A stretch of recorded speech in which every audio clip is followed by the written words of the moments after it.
Is this the real life? Is this just fantasy? Caught in a landslide, no escape from reality. Yes, our immortal Lord Deathman, who can't host tonight, opened our episode 1 review with these exact lines. I think it was a better fit for this week, don't you agree?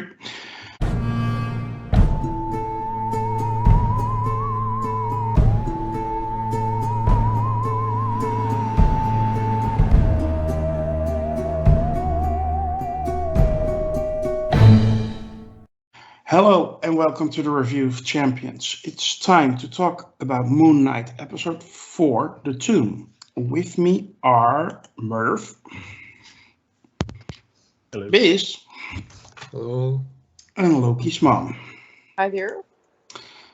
Before we start, I would like to ask you all to hit that like and subscribe button and maybe join our forum on Sakar, sakar.freeforums.net. It's a nice little community. You can join it. You can be on the podcast or review if you do. Well, let's dive right into it. We're going to talk spoilers. So if you haven't seen the episode, go check it out and then come back to the video. I'm going to do a little quick round around the table. Start with you, Merv.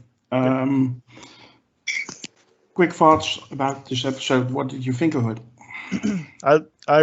This might be my favorite episode of the season so far. I loved both sides of the coin that you see in this episode. I'm really way more invested in the Indiana Jones vibe of the show as opposed to like the costume superhero elements, and I was kind of surprised that would be the case. But so the whole first half was great for me, and then the second half after the big twist was just a whole different level of like fun for me with all the Easter eggs and just like what is going on, which is a common occurrence in this show. It's like I don't know what's happening, so Yeah, I just thought it was a lot of fun, like all around. yeah, we're gonna unravel that as well as we can, as we think we can, in a minute. Going to you, Lokismom. What were your first impressions of this show? Well, I Episode. made a prediction, not to get ahead of ourselves to the prediction part of the show, but I made a prediction on Sarkar and I nailed it. So I'll start with that. And yeah, I thought that the entire episode was just a lot of fun, well done. I think it was a lot of misdirect there, on purpose. Some silly wild thing. One real silly wild thing happens, but then soon after we see what's actually going on with Mark Steven. So yeah, I think it pivoted. And then having made that prediction, I'll also say that this isn't the reality either. There's something else beyond what we're seeing at the end of the show.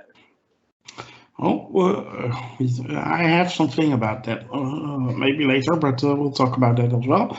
And yes, you are on top of things. Well done. I'm impressed. Biz, let's have it.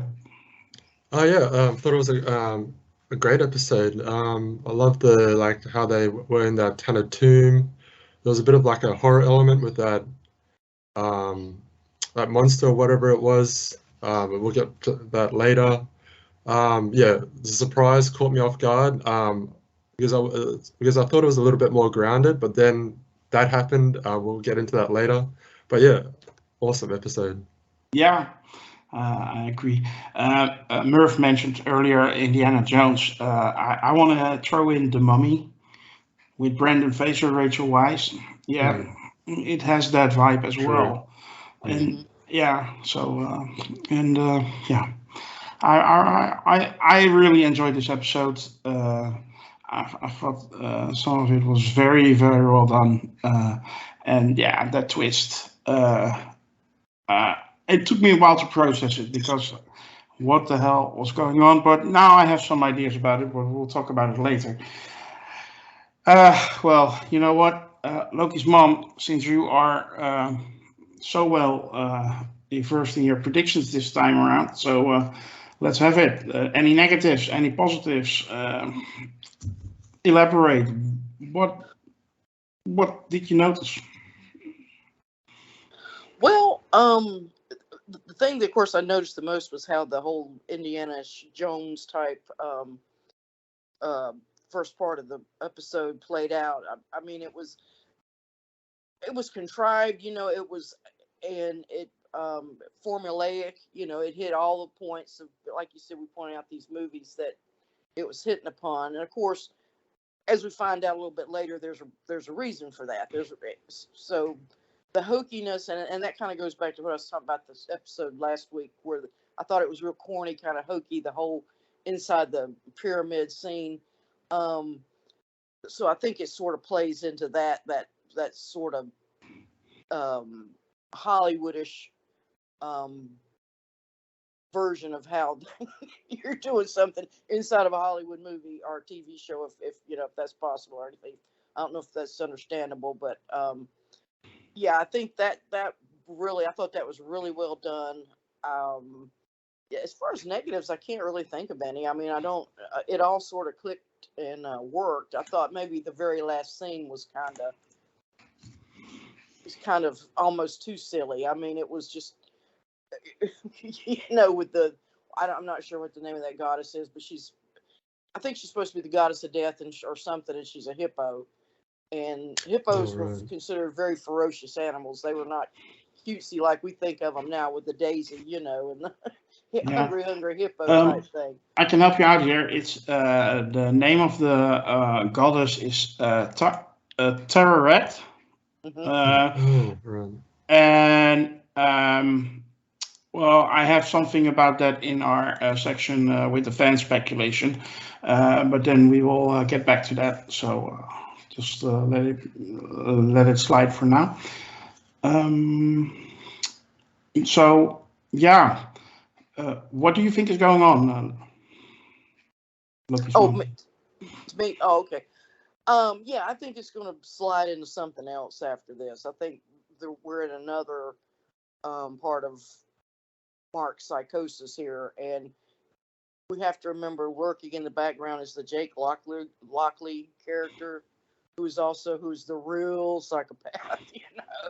I'll point. I think when she confronts Mark while they're there at Alexander's tomb. And he says, well, no, I was there. I tried to stop it. And it was my friend who was really did it, and yada, yada.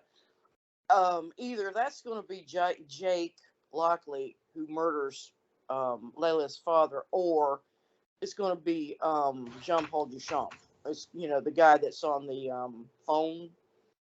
The phone name, we see Layla, and then there's Duchamp on there. It may be Duchamp that he's talking about. I'm not sure, but we'll find out. Yeah, we'll just have to wait and see. I don't think Mark is aware of Jake because not at this point. So I'm inclined to believe the latter. But anyway, Merv, you're up. Did you have any negatives about this episode, or was it all fun and games for you? The only thing, it was probably the biggest thing that kept it from being like a perfect episode for me, is that there was some shaky camera work in a couple of scenes, for me at least. Maybe it's my bad eyes, are sensitive to certain things. But I can't think of the earlier one, but the one, and it sucks that it was this scene, was whenever we first get introduced to the twist, we're inside either Mark's head or the mental asylum scene. Whenever it's panning across, I just had to squint and shake my eyes a couple of times at that, and it was distracting. And there was a scene before that too. It was the only bad things I have to say about this episode. Everything else, it kept me captivated throughout, and everything, even if it's abstract and doesn't make any sense right now, I'm still entertained by it. You know what I mean? The whole episode was great. Aside from that, I remember two scenes, one early and one then. I can't remember the earlier one, but that was the only negative. Any standouts for you in this episode? I had a lot of fun with all the Easter eggs in that after that twist. Just noticing, I watched that scene maybe 2 or 3 times, just that one scene, and pausing it and trying to see, oh, that's that and that's that, because there's so many little Easter eggs in that mental asylum from previous episodes, things that seemed insignificant, or just background, fluff and fodder, or just in that scene. Like, characters are all in that scene. It was a lot of fun. So that was probably the standout moment for me. Yeah, from cupcakes to a walking cane, and Right. yeah, there was a lot, and all the people in the asylum were also. I would just call it an asylum. Yeah. Because I don't know. We officially don't know what's going on. We have our ideas, but all the people were people we met earlier in this. Mark even said when he was talking to the therapist, Arthur Harrow, whatever, that everything reminded him of that was not, of course, intentional. Right. And I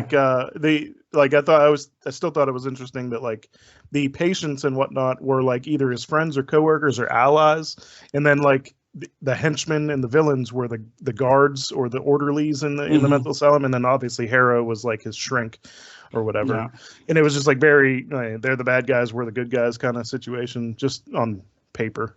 But yeah, one thing I noticed that the therapist was talking about the production value on the movie that was Mark's favorite. That reminds me the production value was pointed out by Lokismom as well. So for the Moonknight. So Marvel's playing themselves, or there's something really strange going on. Right. There's a theory. I didn't put it in canon fodder, but I will come back to you after we give Biz his chance to rip this episode apart or praise it, whatever he decides to do. Biz. Yeah, I don't really have any criticisms. I guess I guess if I had to point out something, it would just be like similarly what Lokismom said. Like it hit the like kind of beats where they go into a mysterious tomb, something happens. But yeah, there's only so much you can do with that though. That's the thing. Like it's okay. Like they did it in their own way. So that was kind of like. I had a little problem, and maybe it's me, maybe it's my eyesight, but the dark scenes in the tomb, some of it were so dark I couldn't make out what was going on. Right. Okay. Yeah. Did anyone else have that problem?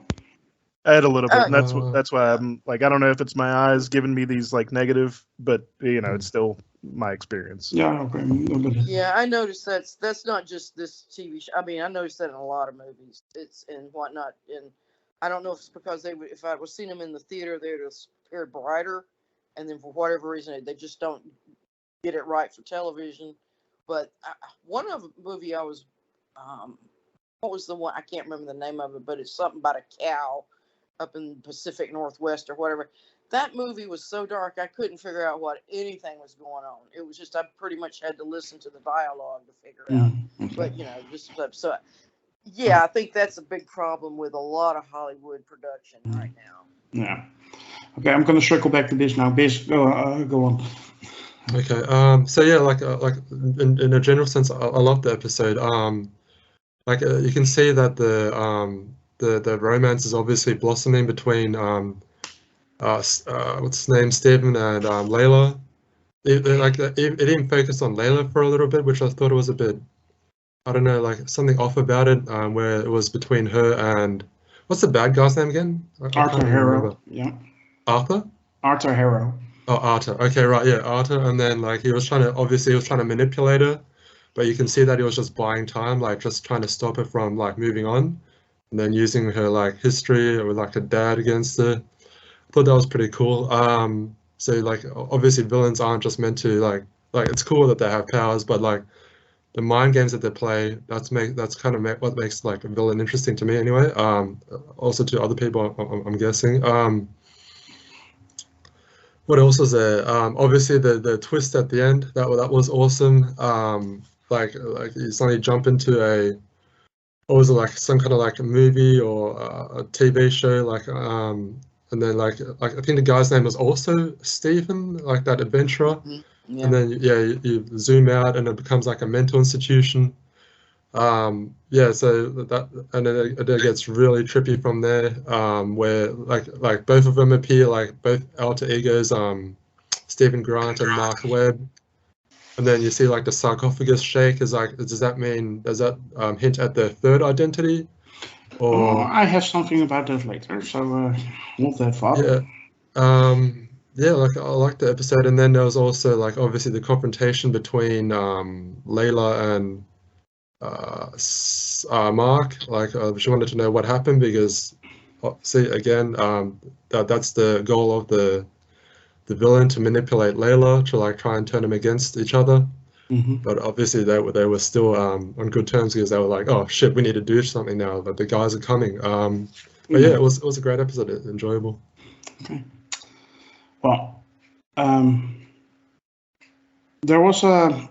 I was on TikTok again. Sorry, I am too much on TikTok, but yeah, I saw a theory, and I just have to share that with you, and I want to hear your thoughts. And it also plays a little bit into what Lokismom said earlier about that there's something more going on.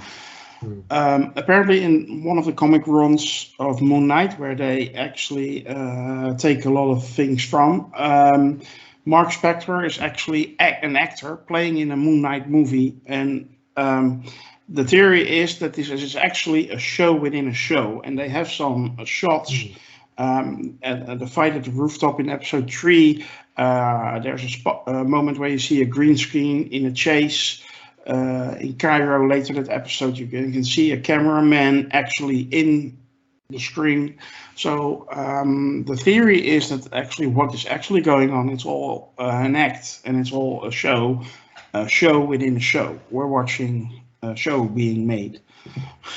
That would be disappointing to me because I actually like Mark Spector and his alter egos, and I want to see. I think Moonknight looks cool and awesome, and I want to see him more things in the MCU. But yeah, if it's a show within a show, I don't see that happening. So I want to hear what you guys think about that theory. Let's start with you, Lokismom, since you were the one mentioning there was something else going on. Is this going on?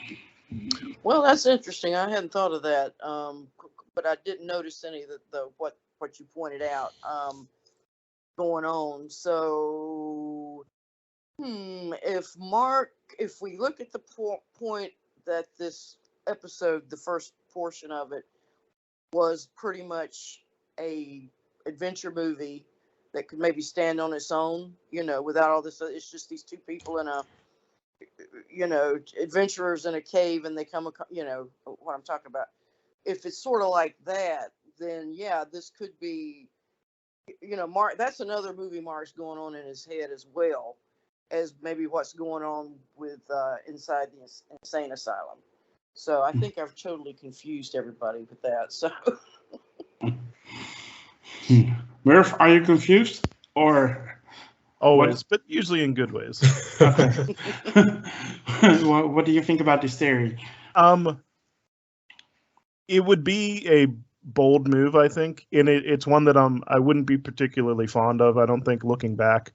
I just in general don't like the idea of investing like time and emotion into characters if it's all just a charade. I know it's a movie like from my real life, but like I don't want it to be a movie in their life. You know what I mean? Like I want the things I'm seeing to actually have some meaning in the in the show itself. And if like at the end it's like and cut, and then like Mark Spector walks away and has a cup of coffee with the director, and I'm just like, what? I think I'll be ultimately disappointed. So that would be the J.R. Ewing. Yeah, if you guys familiar with it. It would be bold and different, but I don't know if I'd like it. I guess how I'd approach it. Bish? I mean, what if it's suddenly cut and then you see him like walk away and then he meets Deadpool? Like, how would you react to that? I think based on situation, I'd have to I'll react as I do, at the time. But yeah. that would probably bring it back around. I'd be more interested then. All of a sudden, out of nowhere, it would totally make this show a little weird, but it would have my interest for whatever comes next. Let's see. What do I think of that?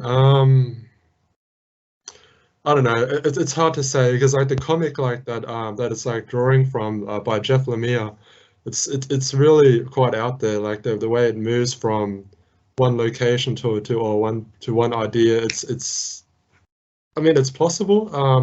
I guess I'll hold. Yeah, Yeah. Okay. yeah, We're not there yet in Cannon Fodder. I thought this theory was so weird that yeah. I mentioned it separately. Mm. Loki's mom. Oh, yeah. Well, just to clarify what I was talking about, this Mark could have this could show up and Mark's all of a sudden we're on a film set, doing a Disney film. But that could also be part of his psychosis. In other words, that could be another flip that we're still not in reality. We think Mark thinks he's making a TV series or a movie, but that's not true either. So I'll just leave it at that. Okay. Well, I think it's time to put a rating on this episode 4, the Tomb.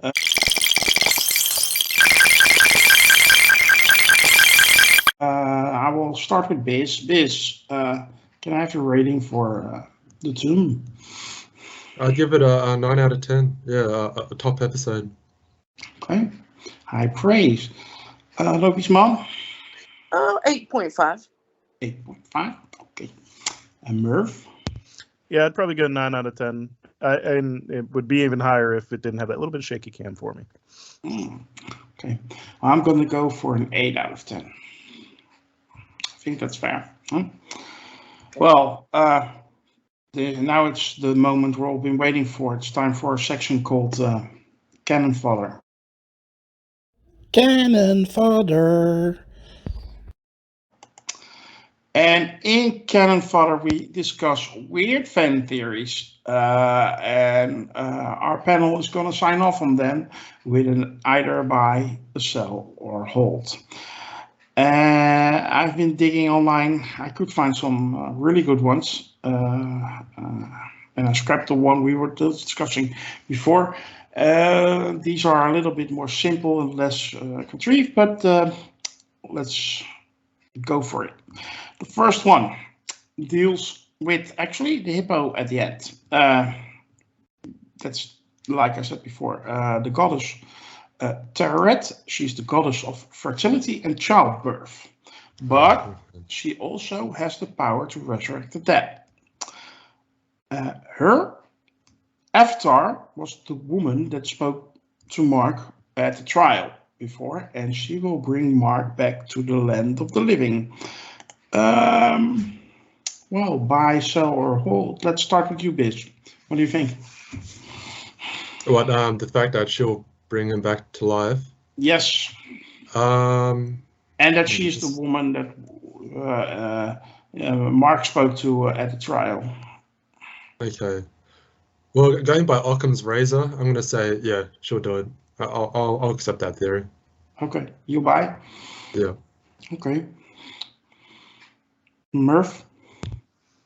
I'll buy that the hippo is going to resurrect Mark. Is it for sure the same? The lady at the thing that was friendly? No, that's part of the theory. Okay, because she did. Correct me if I'm wrong. She did say like who she was the avatar of in that scene, didn't she? I don't recall, but I don't know. Okay, I might go back and double check it. But for now, I'm definitely going to buy that the hippo that he sees is going to resurrect him somehow, or have something to do with his coming back from wherever he is. Yeah. Loki's mom? Yeah, I'll buy it. Yeah, that's. I mean, it's there for a reason. So, that she's the goddess who resurrects the dead, and Mark is Mark dead or alive? She's going to bring him out of this super position that he's in somehow in this story. So yeah, I'll buy it. Okay. Well, you heard it, fans. We have a buy across the board. That rarely happens. Okay, next theory deals with Layla's dad, the famous archaeologist from Egypt. And the theory is that Layla's dad was actually an avatar for Khonshu before Mark. And Mark was dying after the assault, and Layla's dad saved Mark by transferring his powers to Mark, but that's also what cost him his life, since Khonshu usually occupies dead bodies. At least that's the thought behind this theory. Well, let's switch it over. Lokismom, what did you think about this theory? I'm gonna sell it. I don't. I mean, undoubtedly, he's gonna. Layla's dad's gonna maybe factor into this at the end somehow. But yeah, I don't think he was Khonshu's former avatar. I think that was Harrow's position, unless somehow Harrow and Layla's father are the same person. You know, that could happen at this point. So yeah, but I'm gonna sell it. I don't see it. Okay. Biz? Well, depends. Like I guess. I mean, it depends how long Arta was like Khonshu's avatar for. I mean, it's. I don't know. There could have been time between Arthur and Mark. Exactly. So that's the thing too. I'd say. I mean, why would they introduce that? I mean, it's a bit. It's getting a bit convoluted. I'd say. I don't know. But the thing is, the interesting thing though is that obviously Layla's dad was at that same side too. So I mean, he's an archaeologist, yes, but could he be doing it on Khonshu's orders? Like, I mean, it's a possibility. So I've changed my mind. I'm going to hold. Okay. Yeah, that thought crossed my mind as well. He could be under Khonshu's order, digging for Amin's grave as well. Huh? Yeah. Merv, what do you think? Yeah, I think I'm going to hold that too. I don't. I agree that it starts to get a little convoluted when there's so much there is like these ties behind that we don't know about yet, and it starts almost like, well, what's the point, you know? Yeah, but I'll throw in there that Khonshu is also very interested in Layla as his next avatar. I agree. I mean, it's a family affair, maybe. It could be. It could be, and then yeah, I'm still gonna hold, but it wouldn't surprise me if if that's the route they go down. I definitely think there's more to that scene. I don't know if we'll ever see it, like that his death scene, or whenever Khonshu picks Mark out of that pile of dead bodies or whatever. But if we do see that scene, I think that'll be interesting. Like all the theories that are working around it right now. Now, I'm kind of hoping that now we actually get to see Layla's father in the beginning of episode 5 or 6 and see what happens, actually. But yeah, we'll have to wait. Okay, 2 holds and a sell. So yeah, people are not convinced, but we're not convinced that it's not true either. Okay, the third theory, fan theory, we're going to deal with in Canon Fodder, deals with the bouncing sarcophagus in the asylum. A lot of people are assuming that it's Jake Lockley, but there is a theory out there that it's actually Khonshu that is in the sarcophagus, because Khonshu is actually locked in stone by the other gods, and this sarcophagus looks like somebody who is locked in stone. So buy, sell, or hold. I'm going to start with Merv now. Merv. I'm actually going to buy that one. It would so I definitely think it's either going to be this third personality, Jake Lockley, which is something different, or I definitely think it's far more likely now that I've started thinking about it. I actually thought about it while we were recording. Like, I wonder if that was actually Khonshu in there. And I think that would lead towards him saying, tell Mark to free me. And, I don't know if it's as simple as him just pulling the lid off like he did for Steven, but I think I'm going to buy that one, because introducing a third character now feels like, more towards like the next project that they're going to do. But if they bring Khonshu back in that way, I think that would be more interesting for the current series. You know what I mean? Okay. Lokismom, buy, sell, or hold. It's actually Khonshu in the bouncing sarcophagus.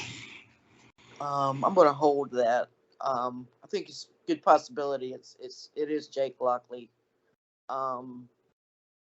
We're going to have to see him at some point, because they've already set up that there's a third personality inside the body that's causing the real violence and the horrific killings that's going on, and not necessarily Mark and certainly not Steven. So yeah, I'm just going to hold it. I mean, it's plausible. Yeah, I mean, certainly Khonshu's going to come back at some point too. So yeah, it's possible, but I'm going to hold. Okay. This, you seal the deal here. Buy, sell, or hold. I think I'm going to sell it.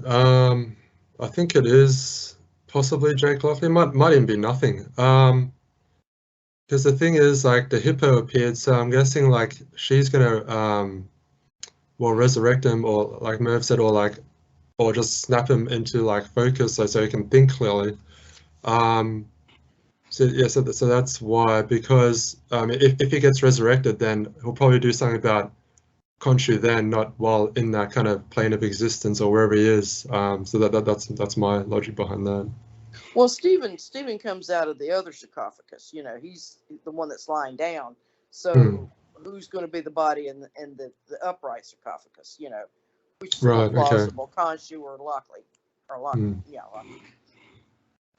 Yeah, I guess we will have to wait and see. We're not totally convinced, but we're not ruling it out either. Again, 2 holds and 1 sell. I bought it. I bought that. Oh, 1 buy, a hold, and a sell. Well, apparently this can go all kinds of ways. Well, that concludes our section called Cannon Fodder. We're going to close off with a quick lightning round.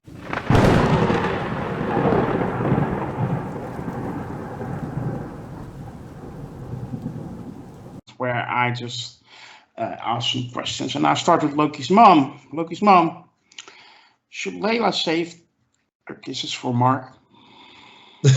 I'm sorry, what was that? What was the last part? Should Layla have saved her kisses for Mark? Oh yeah, that whole thing was kind of silly. The little rom-com almost where he's jealous of Steve. Mark becomes jealous of Stephen. You know, kind of sweet. Yeah, whatever. I mean, you know, she's getting divorced from Mark anyway, so yeah, she can have at it with Stephen. Okay. Merv, who shot Layla's dad? I guess I'm gonna hold out on this Bushman character that I don't know anything about because I haven't read the comics, but apparently there really is a partner who got greedy, and it's just as surface value what it is. I'm hoping there aren't twists with everything in this show, like something is surface value. So it's not it's not the body of Mark, Stephen, Jake, Khonshu, but it's actual other person. It would be an interesting dynamic to have, especially from Layla's perspective, to have one man be her ex-husband, new love interest, and father's murderer, like in 3 different people in the same body. I feel like her brain would just melt, but like that would be interesting. But I don't know. I kind of don't want everything to be a twist, you know. Like there's so much to a twist already that I'm gonna lean towards that it's literally what he said, what Mark said. Okay, my last question is for you, Biz. Are we getting enough horror vibes in this show, or could it be a little bit more? Yeah, well, we did, like with the mummy. But before that, not really. I can't remember now. No, not really. Yeah, I guess not. Because the thing is, I'm not overly familiar with the Moon Knight comics and the Moon Knight character. I'm not entirely sure if there's meant to be much horror, but I know like. But would you appreciate it? Yeah, we definitely would. But no, I guess no, not really. Apart from right now, I mean, like in the most recent episode, yeah. Okay. Oh, that concludes our review for episode 4 of Moonknight, the 2. Before we finish, I would like to ask you all to hit that subscribe button and notification bell on YouTube. Follow us on Twitter, like our Facebook page, join the forum on Sakar. That way you will never miss us and we won't have to miss you. Thank you and see you next week for our review for episode 5. Bye.